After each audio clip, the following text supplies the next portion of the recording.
You know those ads that always promise easy money just by answering a few questions? Well, here's the little scoop today.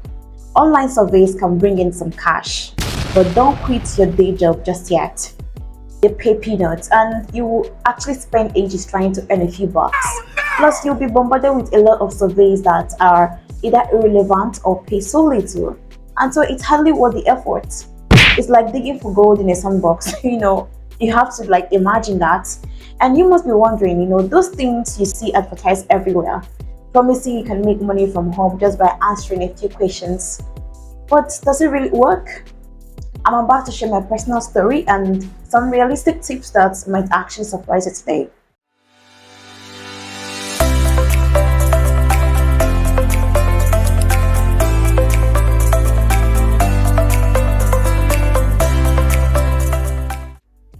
So back in 2020, I was in a tough spot financially and I was struggling to make ends meet, and I saw an ad for online surveys that actually promised that I could make up to 300 to 500 a week. Wow. Just by answering questions.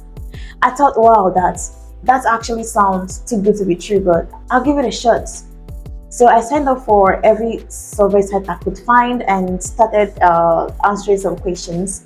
At first, it was exciting. I made a few cents here and there, and I thought, hey, this might actually work. But as the weeks went by, I realized that I was spending hours every day answering questions, and I could only make $2 a week.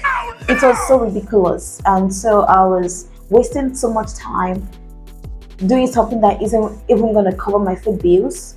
So I tried everything to increase my earnings, and I signed up for more survey sites. I answered questions faster. I even tried to cheat and answer questions from multiple survey sites, but nothing actually worked. And then it hit me.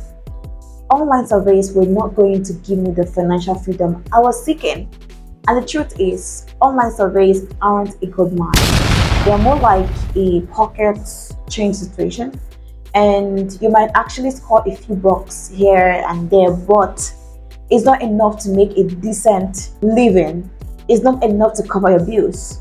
And let's not forget the frustration of spending 20 minutes on a survey only to find out that you don't qualify for that reward. And it's like being promised a feast and you're getting a little instead of what was promised. Now, here are the realistic tips I'm going to share with you today. If you still want to try this, here are things you should know.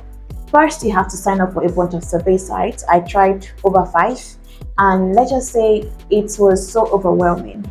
The more sites you're on, the more chances you have to snag a survey, but it's not promised. Just be prepared for a lot of emails and notifications.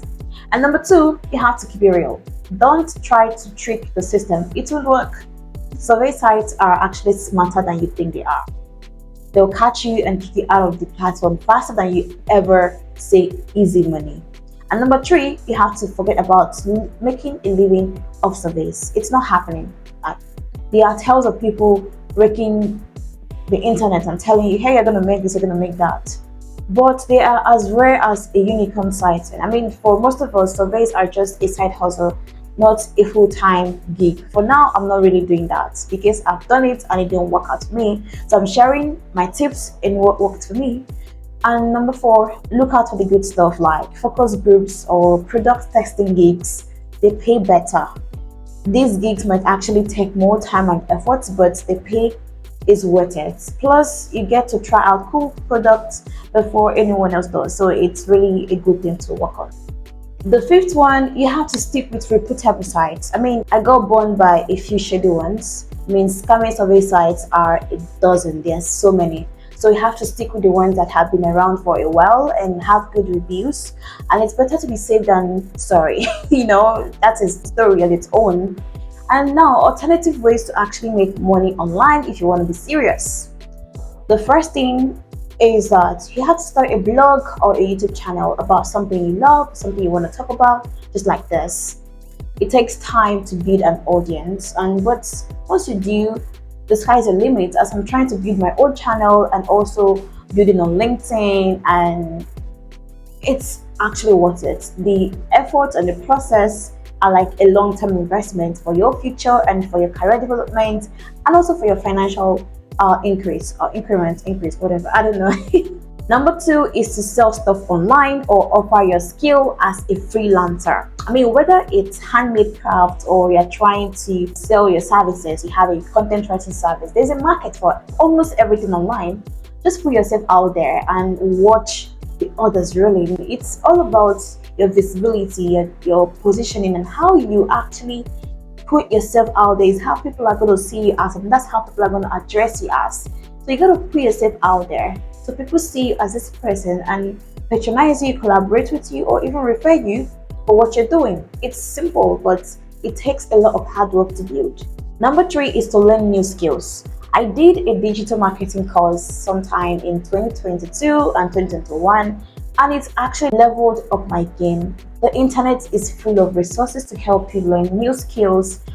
Maybe if you want to learn coding or you want to learn graphic design or content, you have to invest in yourself and what your earning potentials are. Right now, I'm thinking of another investment for my career development. I've always been working on myself and I love to develop myself. I love to invest in growing, because when you invest in growing, you are going to see the results, no matter if it takes you months or weeks or years. Definitely you're going to see the results if you implement and you are practicing what you are learning. Number four, check out remote work opportunities. I landed a sweet gig with some top entrepreneurs on LinkedIn. With remote work, it's actually becoming more common and there are plenty of opportunities to work from home or anywhere in the world. Like I am working from home most times. So just polish up your resume or your online presence and start applying to build a solid brand online. Your personal brand on LinkedIn especially, it's like a digital resume and portfolio that everyone sees. You are doing this, you are posting content, you are transparent, you are this thing, you are this stuff. So it's actually an edge. It's a plus to push yourself out there and let people know that you are this person and you are ready to work with this set of people that you have identified. So online surveys, don't bet your rent money on them. You have to focus on building something real or investing in yourself. And remember, if it sounds too good to be true, it probably is, So thanks for watching and I'll see you in the next video. Don't forget to hit that subscribe button and share this video with everyone. In fact, share to your friends, share to your loved ones, share with your family. And if you have any questions or comments, leave them below and I'll be responding to as many as. Don't forget to subscribe. I'll see you next time. Bye.